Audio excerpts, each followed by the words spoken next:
Hare Krishna, Krishna Krishna, Hare Hare, Hare Ram, Ram, Ram, Hare Hare, Hare Krishna, Krishna Krishna, Hare. All right, let's begin. Om ajïäna-timirändhasya jnananjana-çaläkayä cakñurunmilitam yena tasmai Shri Guruve namaha. Shri Chaitanya Manobhishtam Sthapitam Yena Bhutale Swayam Rupaha Kadamayyam Dadati Swapadantikam Vandeham Shri Guru Shri Yutpad Kamalam Shri Gurun Vaishnavamscha Shri Rupam Sagrajatam Sahagana Raghunathanvitam Tam Sajivam Sadvaitam Savadhutam Parijjana Sahitam Krishna Chaitanya Devam Shri Radha Krishna Padan Sahagana Lalita Shri Vishakhanvitamscha He Krishna Karuna Sindho Dina Bandho Jagatpate Gopesha Gopika Kanta Radha Kanta Namostute Tapta Kanchana Gaurangi Radhe Vrindavaneshwari Vrishabhanu Sute Devi Pranamami Haripriye Vancha Kalpatrubhyascha Kripa Sindhubhya Evacha Patitanam Pavanebhyo Vaishnavebhyo Namo Namaha Sri Krishna Chaitanya Prabhu Nityananda Sri Advaita Gadadhara Shiva Sadi Gaur Bhaktavinda Hare Krishna Krishna Krishna Hare Hare Hare Rama Rama Rama Hare Hare Namo Mahavadanyaya Krishna Prema Pradayate Krishnaya Krishna Chaitanya Namne Gaura Tvishe Namaha. We are starting chapter 6 today, which is called as Dhyana Yoga. And I will just repeat few shlokas from chapter 5 so that we get in sync with what we were learning till now. And in chapter 5, we ended, Bhagavan spoke about Gyan and Karma Yoga, both means doing action along with knowledge.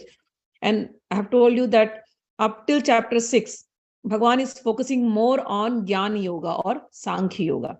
After that, he will start in Bhakti Yoga. It is a very gradual process. So we learned a lot of things in Gyan Yoga.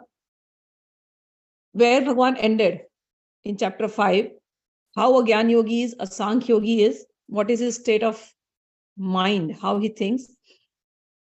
And Bhagavan said that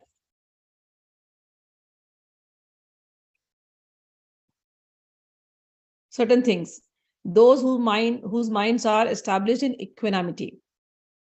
So when we are practicing Sankhya or Bhakti, anything, number one thing, samata,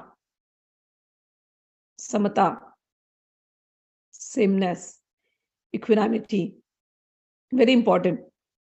Okay, they have conquered birth and death, and they are flawless like Brahman. And then he went on saying, whether whatever is pleasant or unpleasant, you accept them as it is coming. And who is self-intelligent, who is unbewildered, and who knows the science of God is already situated in transcendence. Such a liberated person is not attracted to material sense pleasure, but is always in trance. Not attracted to material sense pleasure. It is impossible if your mind is in sameness, in equanimity. It is impossible to get attracted because you have seen the real picture of all that is material. You know, what are you getting attracted? Even if a person who understands this, even if he behaves, that he's attracted, inside him, he knows this attraction is nothing. Okay. So in this way, the self-realized person enjoys unlimited happiness, for he concentrates on the Supreme.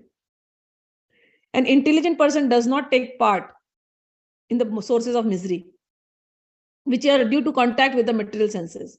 O son of Kunti, such pleasures have a beginning and an end. So the wise man does not delight in them.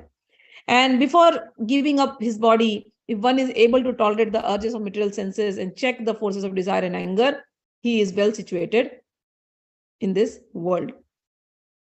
Bhagavan, again and again, you will find that this is repeated again and again. There's a reason we repeat things again and again so that it gets into our head. Even after him repeating again and again, we behave the same way. So I always tell Gita, practice. You have to practice. It is not for learning and just living like that. I do not understand the concept of people attending Gitas in seminars. They'll say, oh, we did Gita, we attended this seminar, that seminar, this course, that course, and our Gita is done. I never understand what Gita they understood. Some people, oh, I've done course in Gita, I know how to recite the Gita shlokas very well. So I don't understand. Okay, it's good. You understood to recite, but did you understand? I have seen people are not understand. People don't find interest in understanding it. What is there to understand in Gita? So Gita, as you see, how many things Bhagavan is talking for us to imbibe in our daily life. How much he is forcing us to change. How many times he's repeating. How patient he is to repeat the same thing over and over again. And when I used to read, I'm like, Bhagavan, you keep on repeating. And I'm also not practicing, but I will. So Bhagavan is very kind. He gives us everything. It's up to us how much we want to take and how much we want to practice. All gurus are like that. They go on giving knowledge after knowledge after knowledge. It's up to the student to see, to practice. The gurus will do their work. Bhagavan has done their work. The student has to practice. All the teachings are in there. Nowhere outside you have to go. It's up to us to practice and experience it. The person who experiences, he will have no questions left. He will not be bewildered in this world anymore. He will enjoy everything of this world, but he will always be detached. That he will develop. This is what Bhagavan is saying again and again. His happiness will always be inside him. He will always be rejoicing within. All his aim will be inward. And such a person is called a mystic. He is liberated in the Supreme. Simple. Got it? You want to be a mystic. You want to be a siddha. You want to achieve that highest goal. That highest goal is written here. Shloka number 24. Every shloka. Bhagavan says, those who are beyond the dualities that arise from doubt, whose minds are engaged within, who are always busy working for the welfare of all living beings. This again is another quality in them. They will always work for the welfare of other living beings. And who are free from all sins, achieve liberation in the Supreme. These are the qualities that you develop in that, whatever the Brahma Yoga or Advaita Yoga, whatever you call, different names. Nirakar, Nirankar. There are different names for it. People call that. But this is the qualities. This qualities, that person will carry these qualities in him. Free from anger and material desires. Kam krodha vimuktanam. Kam krodha vimukt. Again and again. Going beyond your desires and going beyond your anger, frustration, etc. Kam krodha vimuktatma. Yatinam yatachetasam. People who are self-realized will have these qualities. Who are self-realized are always and constantly endeavoring for perfection, are assured of liberation in the Supreme in the very near future. And Bhagavan, in Shloka number 27-28, he gave us a hint of meditation. What did he say? He says, shutting out all external sense objects. Keeping the eyes and vision concentrated between the two eyebrows here. Suspending the inward and outward breath within the nostrils. And thus controlling the mind and senses and intelligence. Mind, senses, intelligence, mana buddhi indriya. The transcendentalist aiming at liberation becomes free from desire, fear, and anger. So Bhagavan has been telling to get rid of these three: desire, anger, and also fear. Vitrag, bhaya mukta. Okay? Vigetacha, abhaya krodho. Sa sada mukta eva sa. So three things you have to get rid of: desires, anger, and any kind of fear. Fear means we are always living in an insecurity of what is going to happen tomorrow. That is fear. Everybody has this fear. What will happen tomorrow? Insecurity. Bhagavan is saying to get rid of this. So obviously the question is, how do I get rid of this? Bhagavan is giving us the method of Dhyana Yoga. And he's saying, learn to focus on your breath. Your breath and your mind, they are connected together. If you are angry, you will see that your breath is very fast. If you are thinking too much, your breath is fast. If you harbor less lusty desires, if you're in a lusty action, your breath is too fast. So mind and breath, they are connected. If you want to control your desire, your fear, your anger, you should know to regulate your breath. Here he has given the hint. And daily you have to practice. These are not just talk. Bhagavan is showing us the way also. From this very thing, watching the breath, came out many different forms of meditations. Whatever the meditations you see in the world, different type of meditations, they all are expansion of this. All of them. Some people will say, chant a mantra and it should go in sync with your breath. Synchronize it with your breath. Some people, there are different mantras. They'll say hang saha, soham, incoming breath, hang, outgoing breath saha. You can say hang saha or soham. Or somebody will say just say Radha, Radha, Radha. Radhe Shyam, Radhe Shyam. Just with your incoming breath and outgoing breath. Or Hare Krishna, Hare Ram, Hare Krishna, Hare Ram, incoming and outgoing breath. You just synchronize these mantras with your breath. This is one way. Bhagavan has not given us any mantra here. Bhagavan has taken us directly to the breath. Just focus on the breath. And he says, suspending the inward and the outward breath. What is that suspension means? How can you suspend your breath? The line here given is prana apano samo kritva. Samo means equal. Okay, so you have to equalize your prana and your apana. Prana means incoming breath. Apana means outgoing breath. So we have to start watching our breath. And as you watch the breath, you will see at different times, you are breathing differently. Your breathing pattern is different. As I told you, when you are angry or when you are thinking too much, your breathing will be very hard. When you are happy, your breathing will be very hard. But when you're quiet, your breathing will be very slow. If you're in deep sleep, your breathing will be very deep. Breath has different lengths.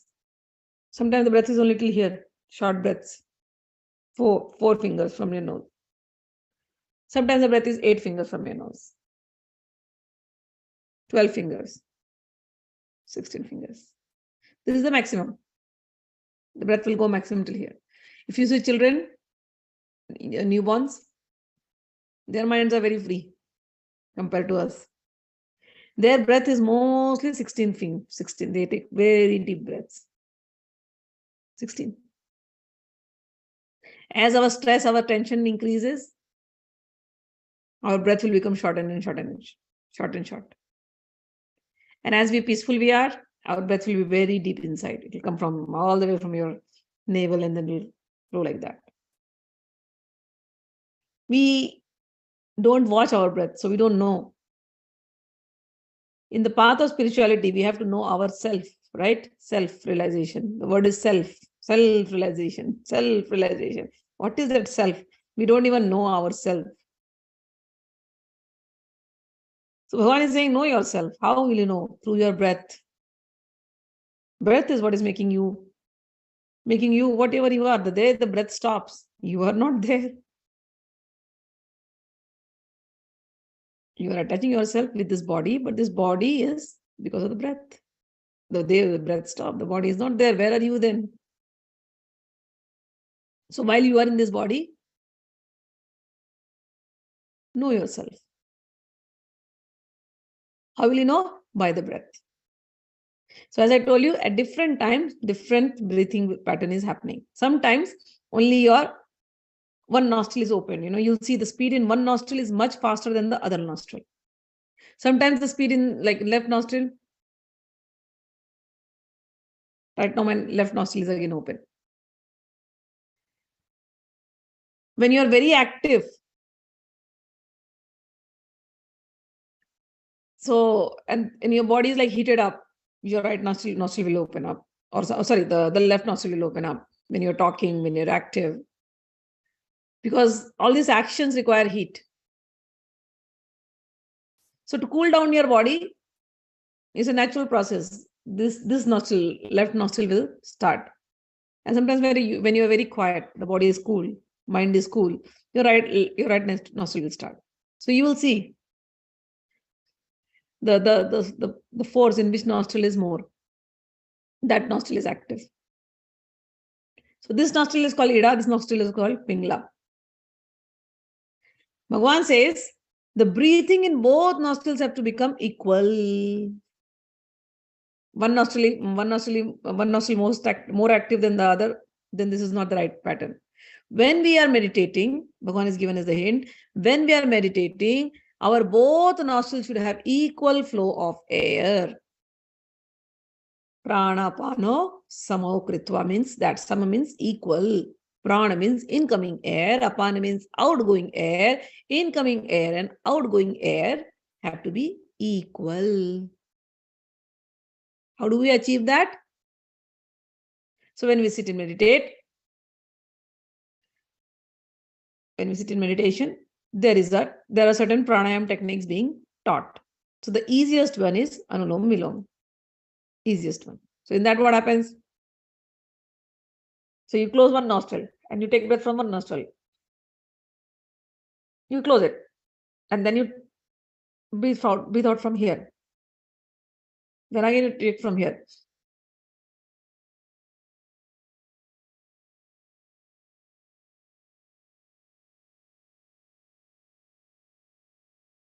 Take from here, bring it out here. Take from here, bring it from here. So you do like this. You do how many times? Normally in the books they will say 3 times. But 3 times is not enough.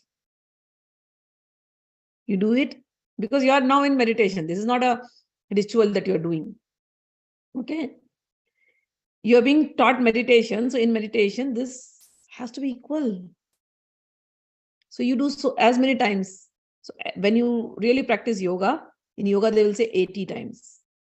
80, not 3 times. Why they tell that?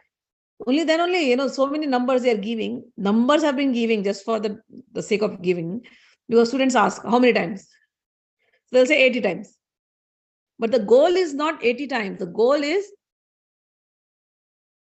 the breathing has to be equal in both the nostrils. If you achieve that in 25 times, well and good.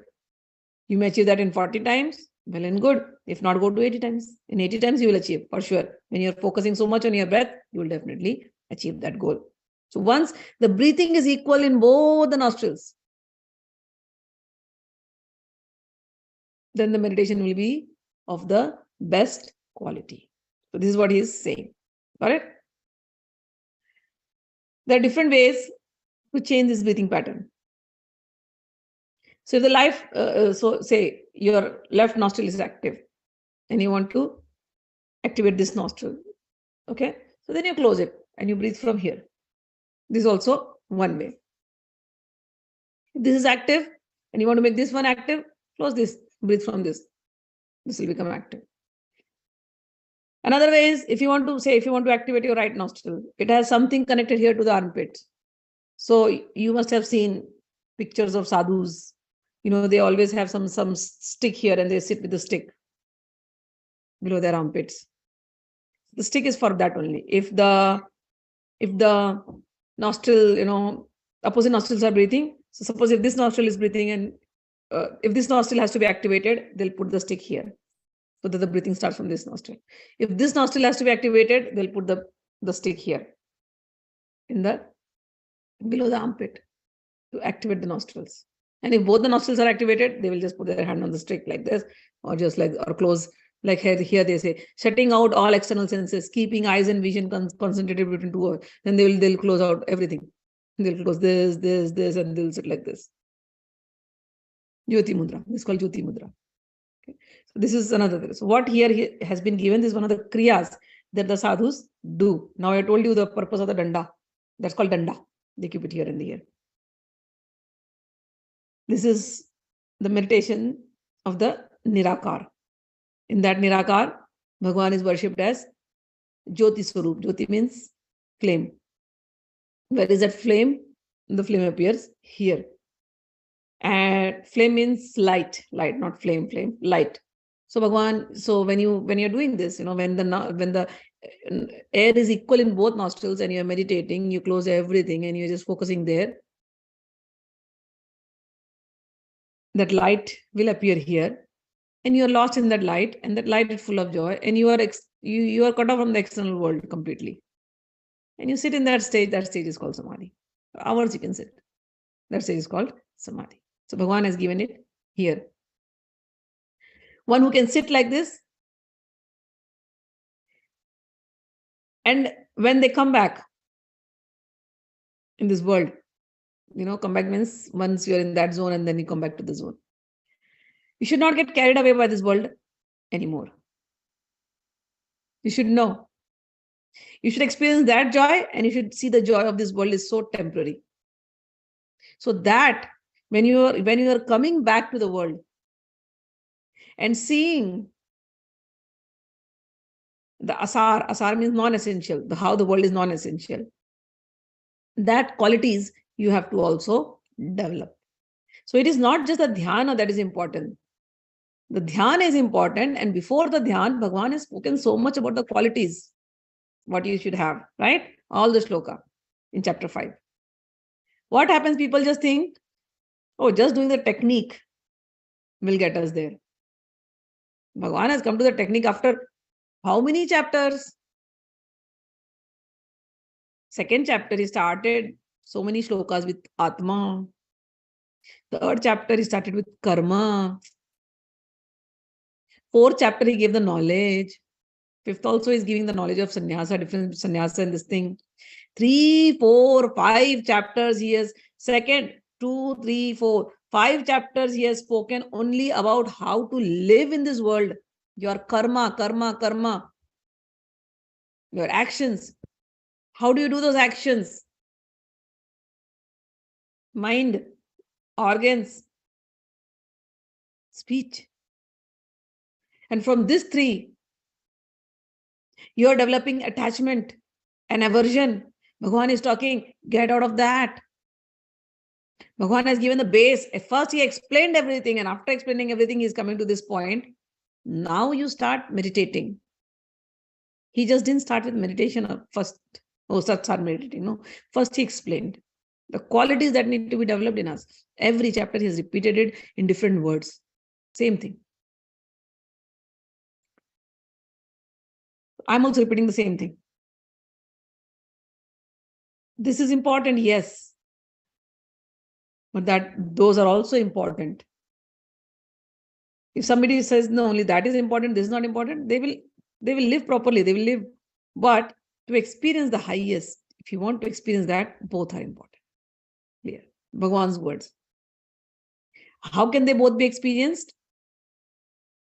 One path Bhagwan has told about Sankhya Yoga. Another path Bhagwan has told Bhakti Yoga. Sankhya Yoga means analytical yoga. Analysis of essential versus non-essential. Okay. And in the same Sankhya Yoga, and the other one is Navadha Bhakti, in between comes Ashtanga Yoga. Ashtanga Yoga. So Ashtanga Yoga is Yam, Niyam, Asana, Dhyana, Dharana, Pratyahara, Pranayama. That also will come here. So that in that, so there is one Jnani, there is one Yogi, there is one Bhakta. Bhakta means very clearly he does not do these two paths. Jnani will not behave like a Bhakta. Yogi will behave in between, both. So some people have followed that also. Okay. So Bhagwan will get back to that. So Bhagwan spoke about Sankhya Yoga. He's starting to speak about Sankhya Yoga. He's starting to speak about Dhyana Yoga. And 29th Shloka, which was the 5th chapter Shloka, he just ended up again back to himself, which is his style. It is for the Bhaktas. He says, Bhoktaram yagya tapsam sarvaloka maheshwaram suhridam sarvabhutanam gyatva mam shanti mrichati. That person who is a Bhakta, who is a devotee, what is he? He knows a person, Bhagavan says, a person who is in full consciousness of me. Me means Sri Krishna. Knowing me, Sri Krishna, to be the ultimate beneficiary of all sacrifices and austerities. Sankhya Yogi is going to do an austerities, but a Bhakta does not want to do that austerity. Bhagavan says, if he knows, I am the one who is going to get all this, I am the enjoyer of those austerities, and I am the Supreme Lord of all planets and all the Devatas, and the benefactor and welfare of all the living entities, attains peace from the pangs of material miseries. So 5th chapter, he ended it up on himself. So he spoke so much, ends it up in Bhakti. And in every chapter you will find, there is always this question, Bhakti important, Bhakti important, Bhakti important. Bhakti is the foundation of everything. Without Bhakti, you cannot succeed anywhere. Bhakti is the foundation of everything.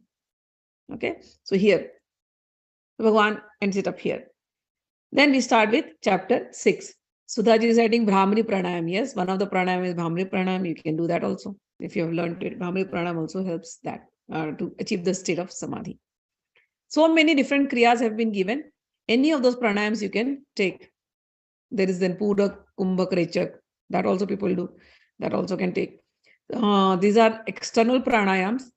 Then there are internal pranayams, which is taught in Kriya Yoga, which are internal.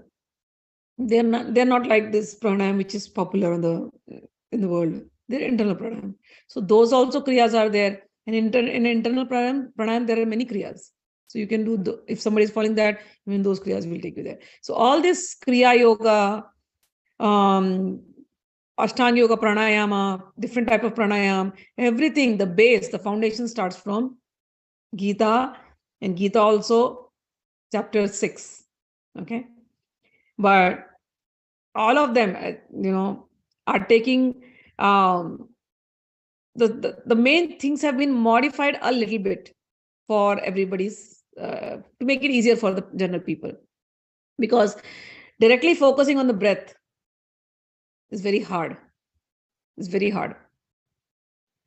So that mind which is not tuned to focus on the subtle thing, to them, certain techniques like this are given. Brahmari will have sound involved in it.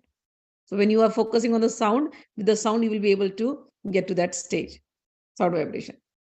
Some other like mantras or looking at, or tratak, concentration methods, it is given to help the student to go to that stage. But in the higher stages, all of these things should come out. You should experience the only truth without anything else.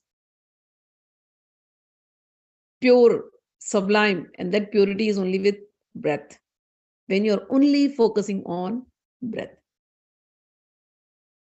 So the practice of this is very different. Like in the beginning, the breath is everywhere. So you start, you're seeing everywhere, your mind is scattered everywhere, you're not. But when we start saying, okay, focus on the breath, so you start focusing.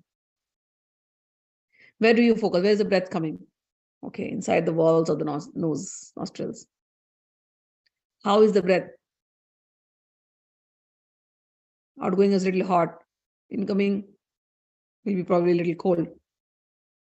Hot, cold, hot, cold. You feel that. Now, in the beginning, for the practice, okay, you can put your hand here. You focus on that. Slowly. Then you bring your focus all the way till here. You don't feel. In the beginning, you won't feel. So keep your hand. Then try to focus here. This triangle.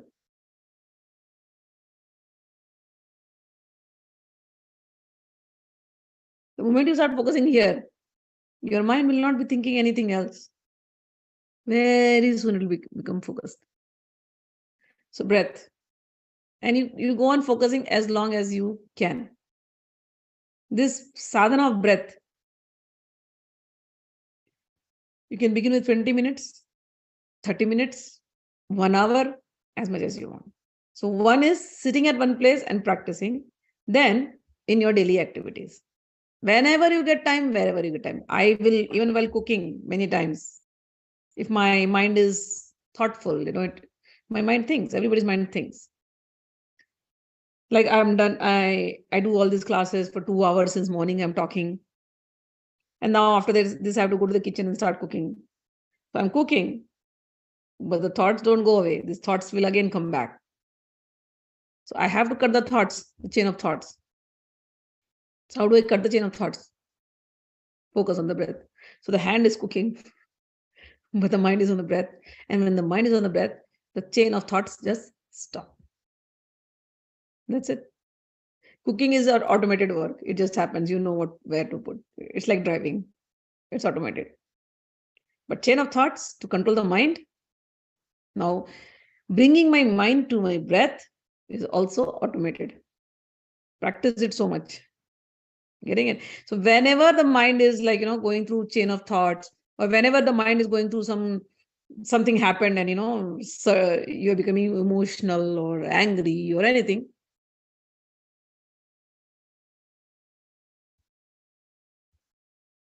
enjoy the freedom. I'm telling you, the freedom of being freedom of being thoughtless, the thoughtless mind. It is so nice.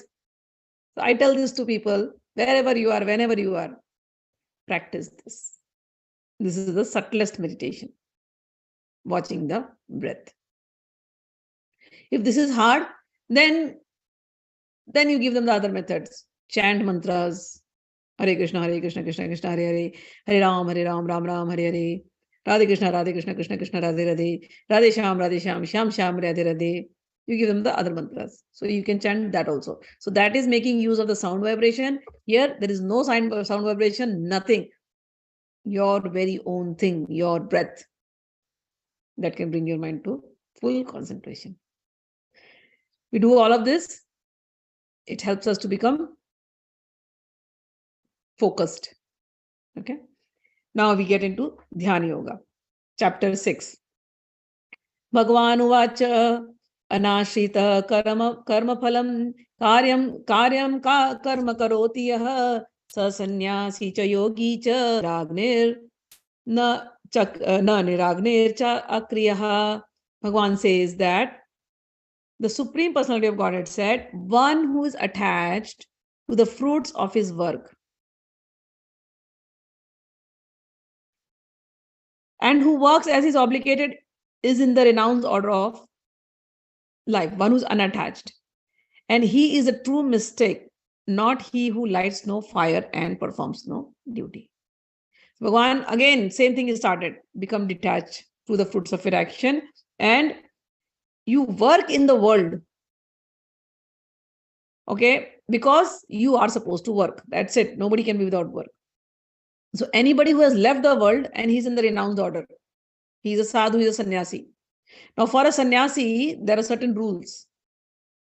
One of the rules is that they will not light fire. That rule was given because sannyasis were not supposed to be sitting at one place. They should go from one place to another place. You left your home because you don't want to be attached to anything. You have to practice that detachment from everything, renounce order, sannyasi. You have to practice that detachment in everything. So do not make any place as your, again, from one home to another home, you don't go. So that is why certain sannyasis, they have been, when they take sannyasa, they are given this rule too, that they will not light fire. Because to light fire, you will need oil, you will need wood. To get those things, you will have to ask somebody. Why will you light fire?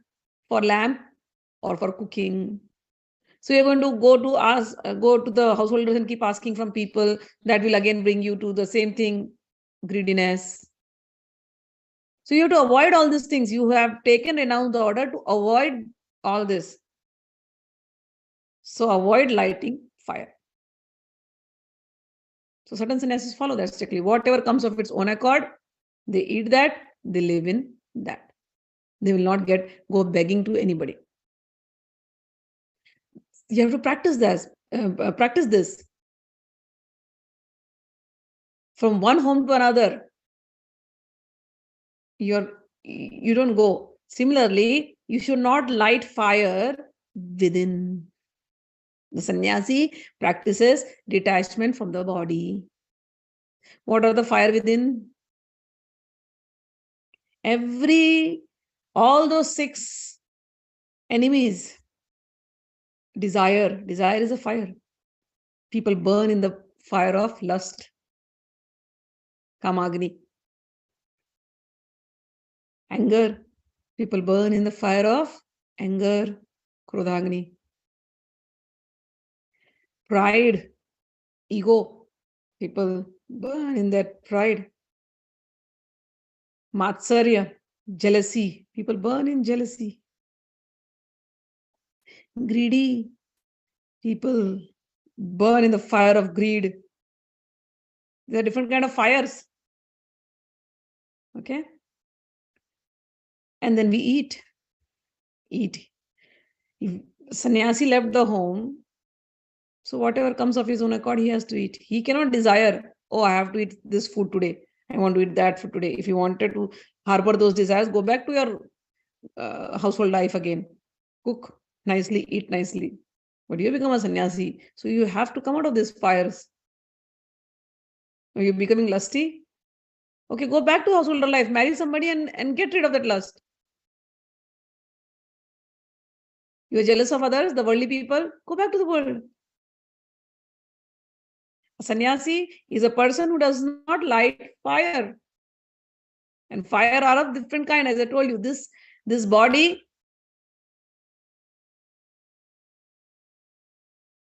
so for sannyasis, the rule goes, some of the sannyasis, the rule will go like not lighting fire means their body is also not burnt on fire.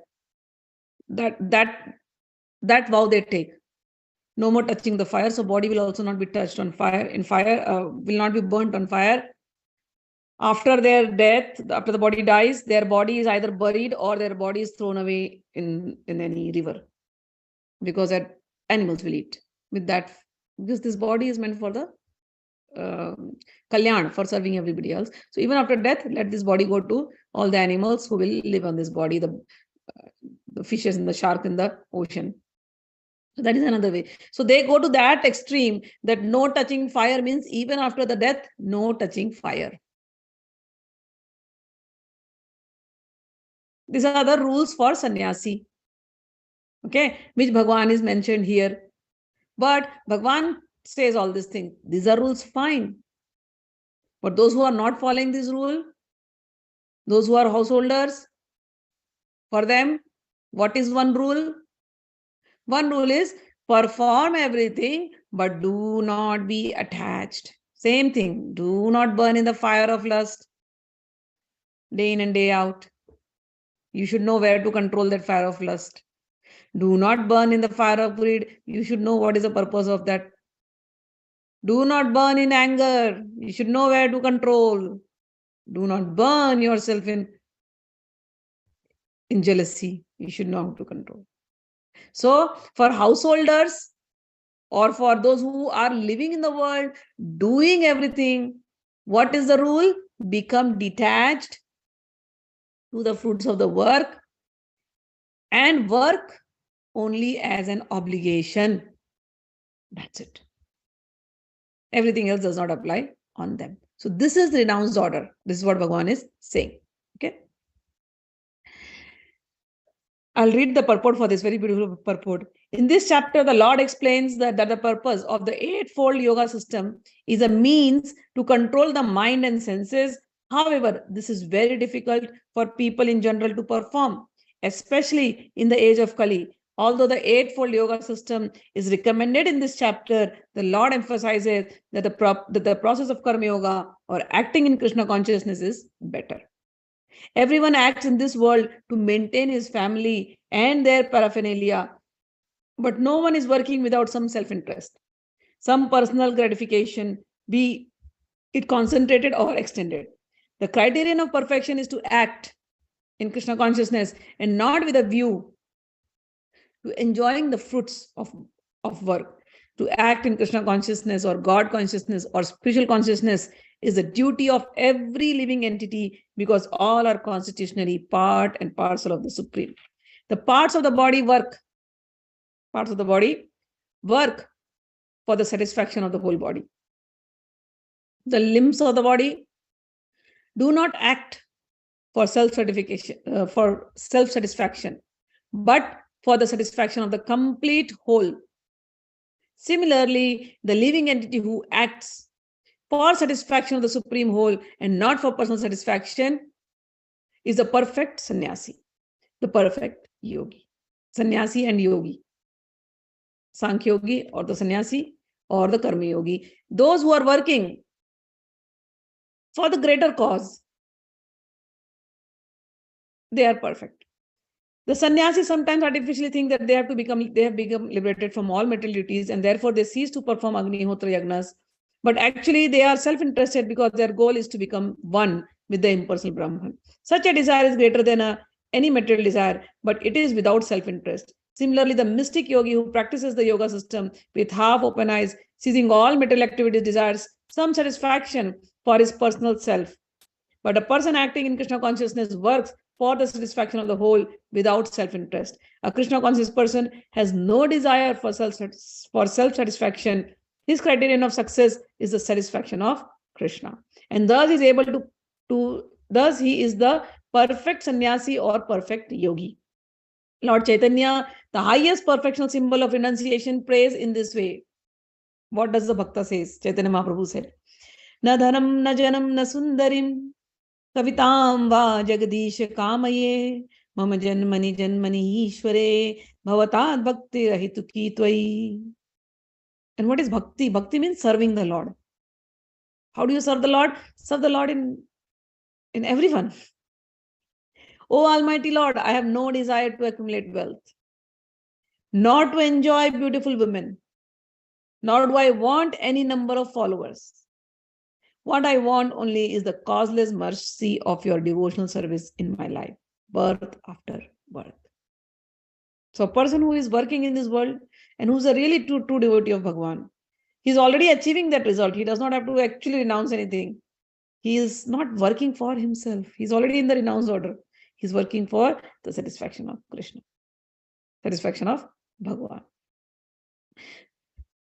Bhagavan goes on saying in the second shloka, Yam sannyasamitim prahur yogam tadvidi pandava nahi sannyasta sankalpo yogi bhavati kaschana.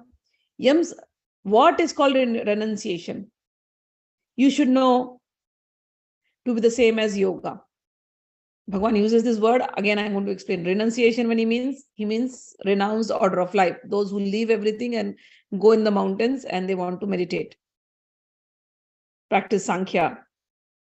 Because to practice Sankhya, it is very difficult to practice while you're in the world. You have to take a break from everything for a month, 2 months, 3 months, and then sincerely practice Sankhya. This is then it will become easier. Otherwise, it's very difficult. So those Bhagavan is saying, if somebody is working like that, also is good. Okay.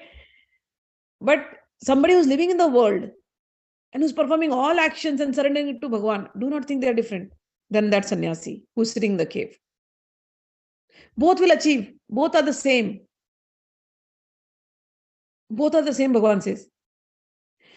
Nahi sannyasta sankalpo yogi bhavati kaschana. O son of Pandu, for one can never become a yogi unless he renounces the desire for sense gratification. Bhagavan has given only one criteria: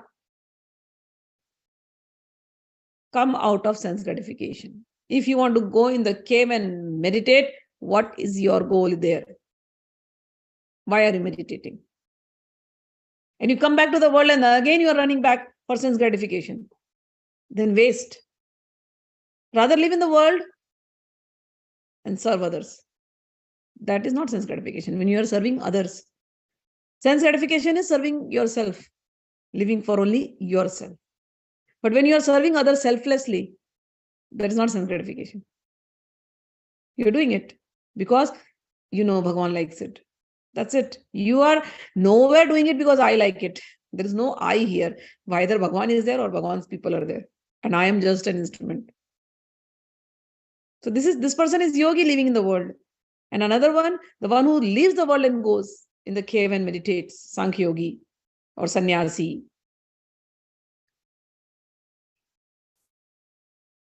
He is working to get rid of that sense gratification. So he should live like that. He cannot be working for sense gratification. Both of them are equal. Both of them are achieving the same result in different manner. That's all. Arurukshor muner yogam karma karanamuchyate yogarurustasya shama karanamuchyate. For one who is a neophyte in the eightfold yoga system, work is said to be the means, and for the one who is elevated in yoga, cessation of all material activities is said to be the means.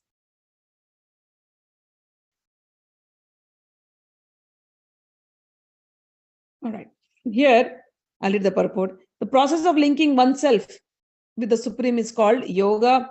It may be compared to the ladder for attaining the topmost spiritual realization. This ladder begins from the lowest material condition of the living entity and rises up to perfect self-realization in the pure spiritual life. According to various elevations, different parts of the ladder are known by different names, but all in all, the complete ladder is called yoga and may be divided into 3 parts: Gyan Yoga, Dhyana Yoga, Bhakti Yoga. The beginning of the ladder is called Yogarurukshu, and the highest is called Yogarudh. In the beginning, when you were walking as a neophyte, Yogarurukshu. And the highest stage, you have understood yoga fully, completely. You are living in that yoga. Living in the yoga means with God, consciousness, pure consciousness. God consciousness is pure consciousness. Can God be in an impure consciousness? No, he cannot. God conscious, spiritual consciousness. When you are living like that, then you are yoga rudha. Yoga means joining with Bhagwan. So concerning the eightfold yoga system attempts in the beginning to enter into meditation through regulative principles of life and practice of different sitting postures, which are more or less bodily exercises, are considered fruitive material activities.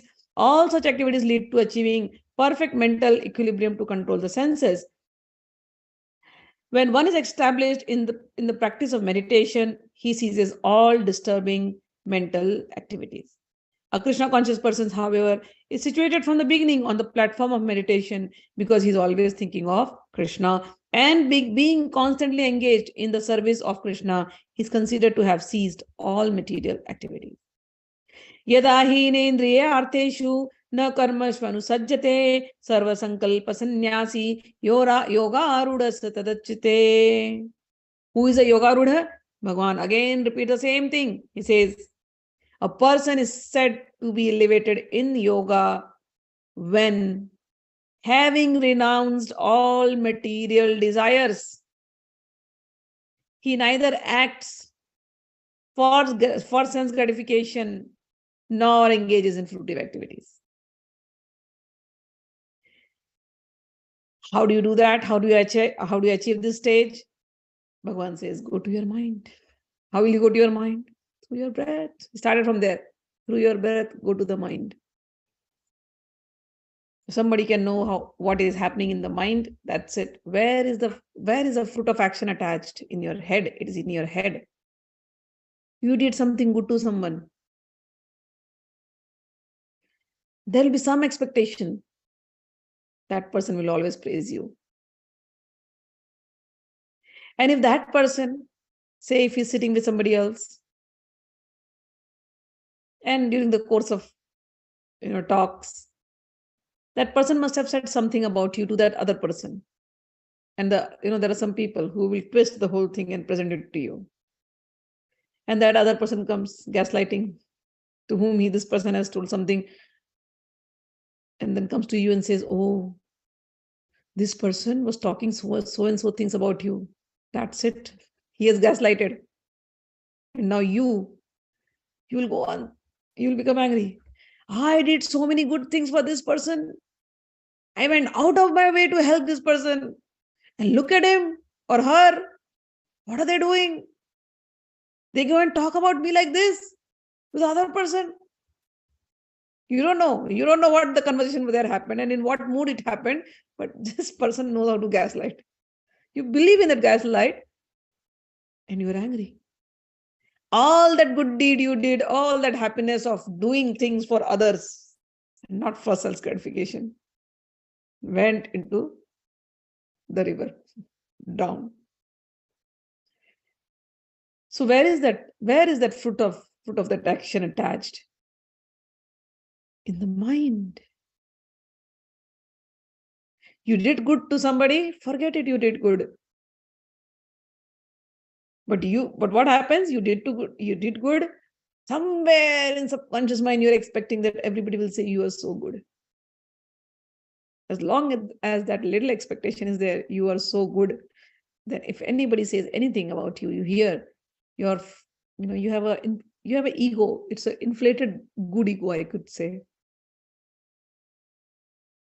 that gets poked, and then you can't bear it. So where is that fruit of action? In the mind. Where is that expectation? In the mind. Where is a good or bad feeling? In the mind. So when Bhagavan says, don't act for sense gratification, what does it mean? You do it. Because if you, as a human, if somebody is your friend, your duty is to maintain that friendship, do the good work, and that's it. That's it. Beyond that, no expectation. If that person does something bad, it's his karma, not mine. I am on the path of spirituality. I cannot think bad, and I have no expectations. May good thing happen to that person. Again, in future, if that person needs my help, always ready to help.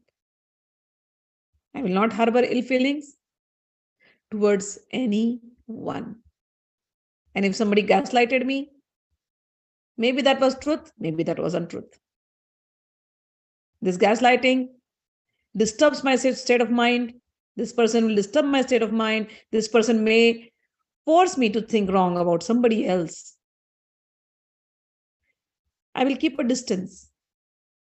But I will not harbor any bad thing for this person too. I'll keep a distance.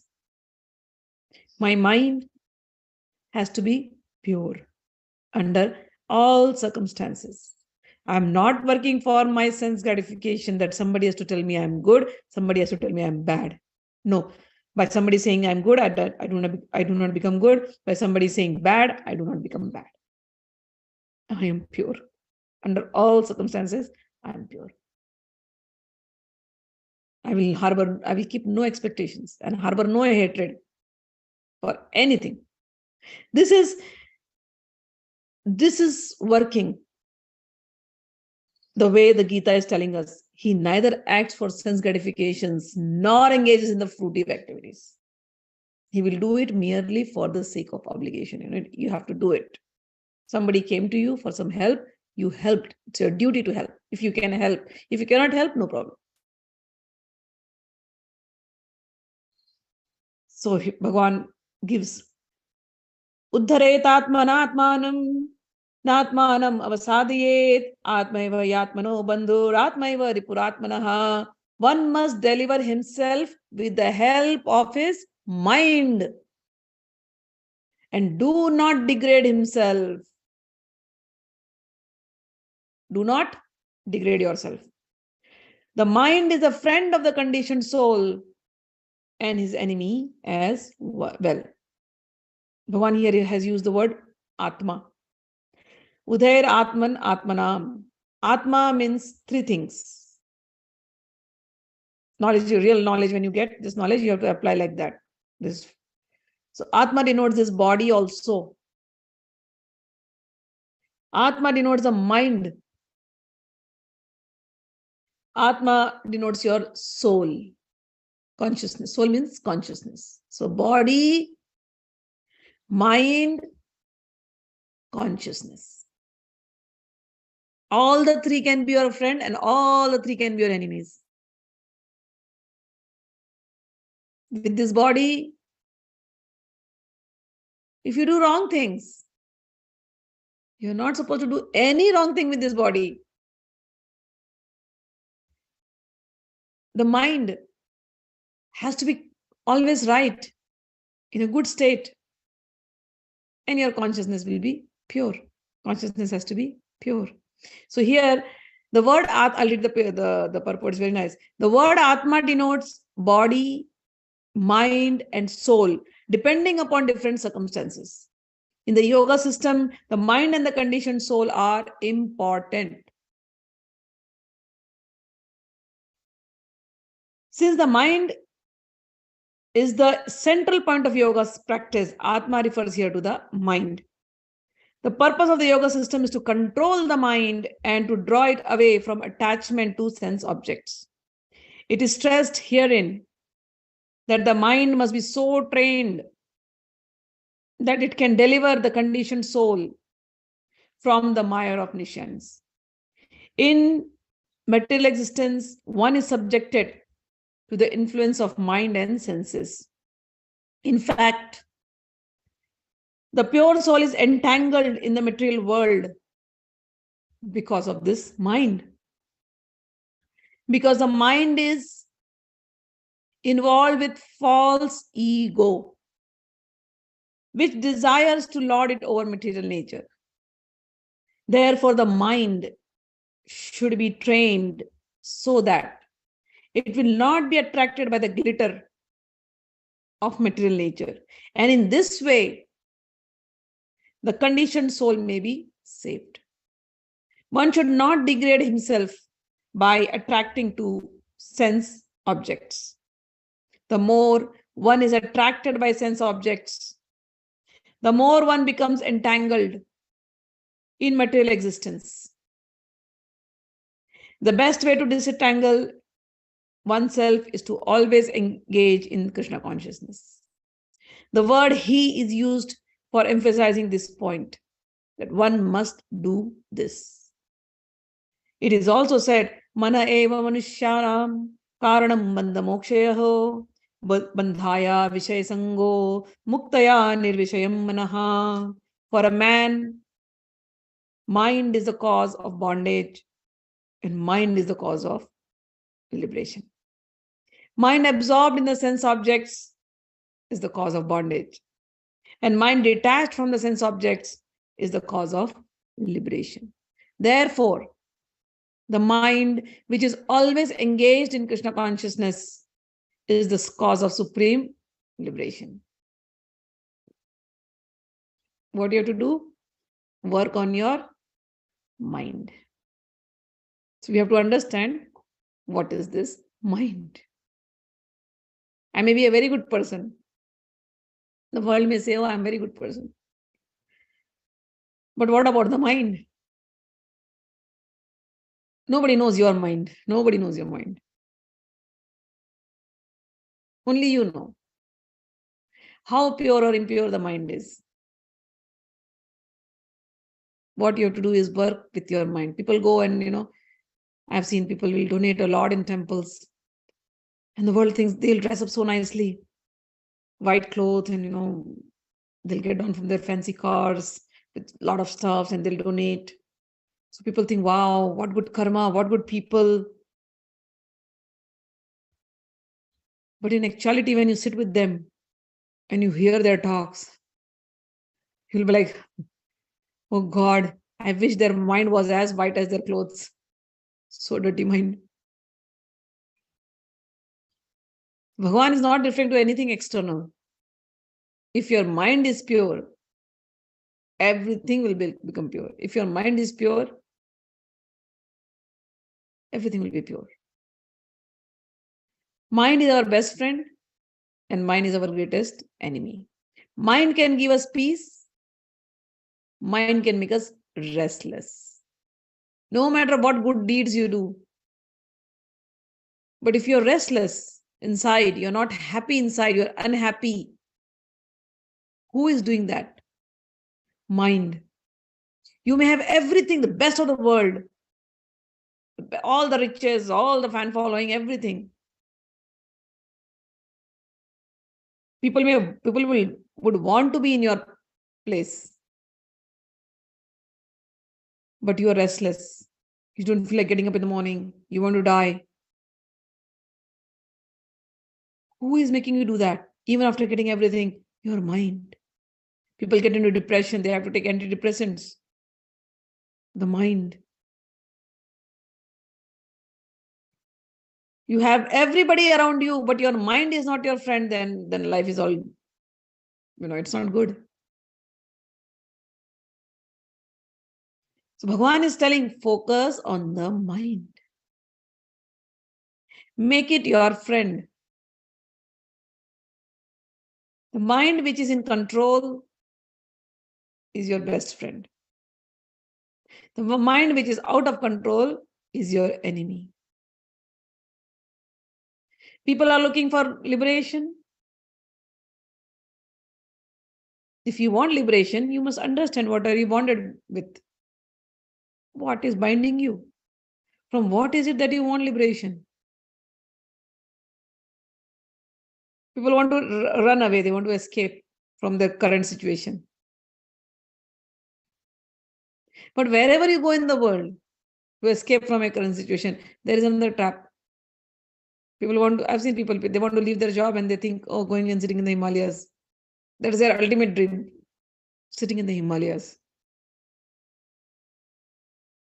I'm like, yeah, you must take a break from your work. Take a break from your work. 2 months, 3 months. Go sit in the Himalayas. See. If you like, stay there. Who's stopping you? It's not possible. Why is it not possible? You have earned enough, is it not? 10 year, 15 year, you have enough money. Can you survive? What if I come back, things, if I don't get a job? I'm like, till now, how did you get your job? You have your experience, you have your enough money now. When you got into the job market, you didn't have all this, but now you have everything. Still, you don't feel. You can take a break for 2-3 months and go and sit wherever you want to go and sit, whatever you want to do and do it. Who is stopping you? There are so many reasons why they can't do it. I'll tell you what the reason is. Their mind. Their mind. The one who can win over the mind will be a free person. What else is binding us? Our thoughts. The way we are conditioned. The way we came to this world. Our mind has conditioned us. The families we were born in. The thoughts our parents gave us. Their fears. Their desires. They gave it to us. We went when we were growing, we were trying to fulfill their desires. Go and ask. Even today, I see that. I see so many youngsters come to me. I see that. I feel very sad seeing them. If they are not doing well in their exam, their parents are sad because the parents have certain desires. The parents could not fulfill their own desires. Okay, they couldn't. Now the same thing, what they did, what their parents did with them, the same thing they'll pass it on to their kids. Nobody wants to know. What are the talents of the kid? Nobody wants to know. Money becomes a deciding factor to choose a course. That uncle's son did this, so you must also do this. But your kid may be good in something else. No, the parents putting their desires on their kids. Kids don't have that brains to develop at that time. Whatever is being given, they take it. Same way with spirituality. There are families where Bali is given. So they think this is the right way. They never question. I know so many communities. They never question. So kids have seen, they think giving the Bali only will solve their problems. Nobody questions. Even as they grow up, they don't question. They think to solve a problem means I have to sacrifice a goat. So some people, some soul in that family will be different. They will try to grow. They find it very difficult. So the mind is conditioned from childhood by the family that we are living in, by the society that we are living in, our friend circle, everything, the thoughts we have carried, so many thoughts. Those thoughts are our chains. Those are binding us. If we don't get this, we are unhappy. If we don't get that, we are unhappy. This thing is binding, that thing is binding. Looking for this, looking for that. Always feeling incomplete. Whereas we are complete. The real us is complete. The real us is the most happy being. That is our state. But we live in such a unnatural state, given by the society, given by everything where we were born. So when you are walking on the path of the spirituality, you start noticing everything. And slowly you start cutting every bondage.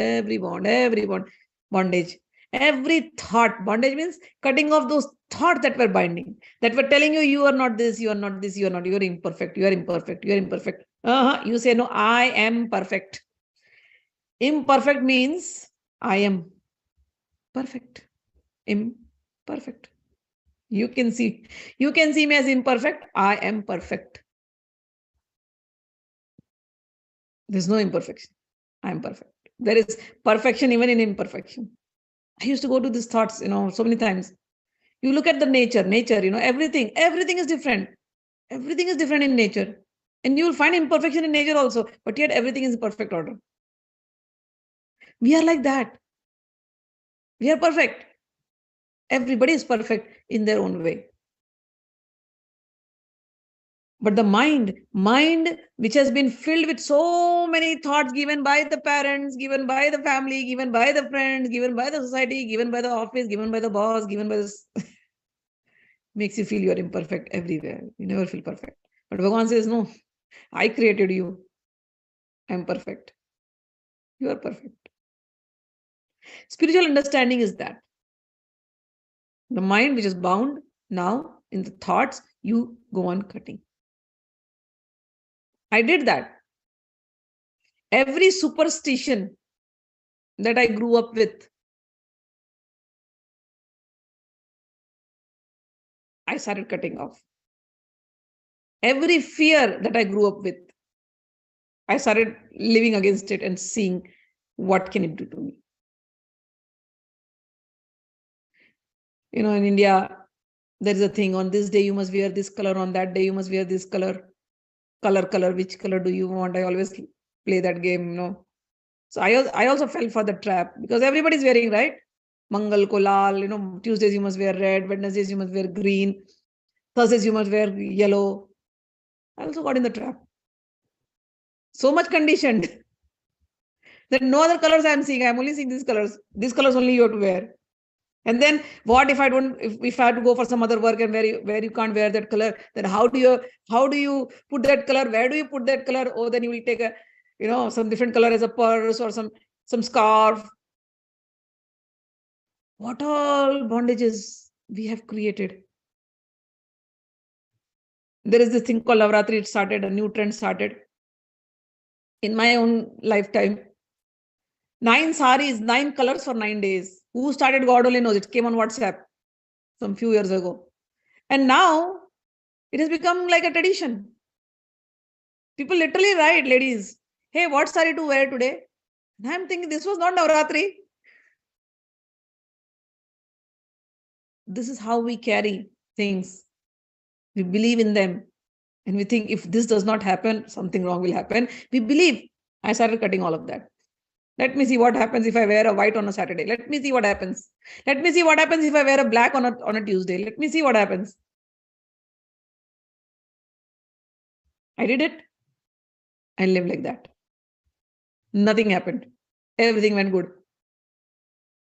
This omen, that omen, in India there's omen. Oh, the cat crosses your street. Something bad is going to happen. I'm like, okay, let me see. Nothing bad happened even after the cat crossed. Nothing bad happened. You have to wear so many gems. Okay. I used to wear. Because thinking, oh, if I wear this color, then this good thing will happen. Nothing happened. I removed all the gems and see. Life became much better because the mind was free now. I realized we have been reading all those things. Bhagavan has given all those things. You will not see me wearing anything. I'm just one kanti I wear because this reminds me of my best friend. like besties. We go and we wear some best friends. We wear some same things, same. So like that. So mind, when Bhagavan says mind, breaking everything. Mind here, the shloka was bandhaya vishaya sango muktaye nirvishayam manaha vishaya sango. Whatever sensory things or sense gratifications, sense objects you have attached to, that is the reason for your bandhan, for your attachment. If I am wearing different color rings, because some astrologer told me, why am I wearing? Because I am attached to the result that I think will happen by doing this. That is why I'm doing this. If I'm not attached to the result at all, my good karmas will bring good things, my bad karmas will bring bad things. Simple. And surrendering everything to God will not bring any results. Simple. What is the need of all these things? I don't need it. Everything is going very well. Let me experiment. Everything is going very well. So mind, when he says, mana eva manushyanam karanam bandha mokshayah bandha vishaya sango muktaya nirvishayam manoho. For man, mind is the cause of bondage and mind is the cause of liberation. Mind absorbed in sense objects is the cause of bondage and mind detached from the sense objects is the cause of liberation. Amrita Bindu Upanishad. For him who has conquered the mind is best of friends. And for one who has failed to do so, mind will remain the greatest enemy. Therefore, for one who has conquered the mind, the super soul is already reached. To get to that highest realization, most important thing, your mind. Super soul is already reached, for he has attained tranquility.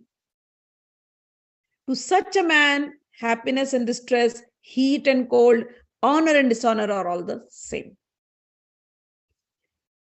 A person is said to be established in self-realization and is called a yogi when he is satisfied by virtue of acquired knowledge and self-realization. Such a person is situated in transcendence and is self-controlled.